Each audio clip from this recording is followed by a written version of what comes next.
আসসালামু আলাইকুম। বাংলাদেশ নৌবাহিনী থেকে ১৩ থেকে ২০তম গ্রেডে বেসামরিক কর্মচারী পদে নিয়োগের লক্ষ্যে নতুন একটি নিয়োগ বিজ্ঞপ্তি প্রকাশিত হয়েছে।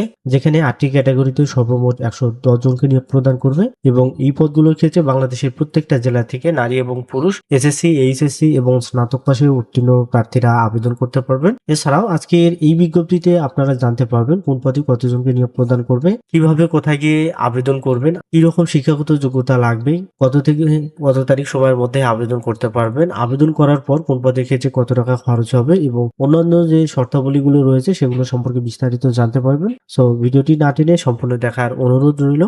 এখানে যে ৮টি ক্যাটাগরিতে ১১০ জনকে নিয়োগ প্রদান করবে, এই সবগুলো পদে হচ্ছে ১৩ থেকে ২০তম গ্রেডের বেতন স্কেল প্রদান করবে বিভিন্ন পদ অনুযায়ী। তো এখানে প্রথমে যে পদ দেওয়া রয়েছে সেটি হচ্ছে ড্রাফটম্যান। এই পদে একজনকে নিয়োগ প্রদান করবে। এসএসসি বা সমমানের পরীক্ষায় উত্তীর্ণ সহ স্বীকৃত ইনস্টিটিউট বা প্রতিষ্ঠান হতে ড্রাফটম্যানশিপ বা